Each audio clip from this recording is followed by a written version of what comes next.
Pagsabat kan bagong taon, generalmenteng nagin matuninong sigon sa PNP. Firecracker-related incidents sa bilog na Camarines Sur nagbaba. Uya ang report. Sa pagsabat sa bagong taon, 6 na persona sa Banwaan Bula ang aksidenteng naputukan kan pigpapangalad na 5-star.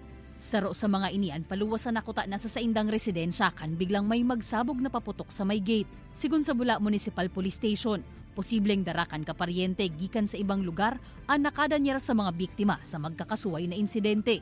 Digdi po sa satuyang nagkuan ng permit para sa pagbenta ng paputok, mayo man po siyang pigbibentang 5-star. Mayo man pong medyo nangyaring medyo critical, puros man lang po minor, mga abrasion. Sa inisyal na datos kan Camarines Sur Police Provincial Office, 14 ang reported na firecracker-related incidents sa bilog na probinsya durante kan holiday season. Mas dikit ini kumparar kan nakalihis na mga taon, alagad mas nagdakulman ang nabiktima nin boga o improvised cannon. Sa implementasyon kan mas pinahigot na oplan paalala iwas paputokan PNP Bicol, 201 na pidaso nin boga ang nakumpiskar sa man iba-ibang lugar sa Camarines Sur.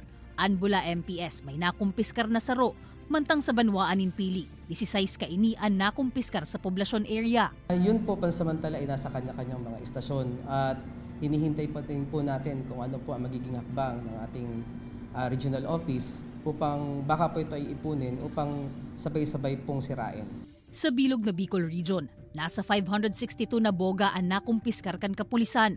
Sa ibong kaini, generalmenteng nagin matuninong subuot ang pagsabat sa taong 2024. Mapadagos man ang alert status kan kapulisan hasta sa masunod na semana kung sa inpiga antisiparan ang pagruso kan dagmang biyahero sa mga terminal, pantalan asin airpuerto. Kaibanan si Gerald Gandia, Jessica Kalinog, Balitang Bicolandia.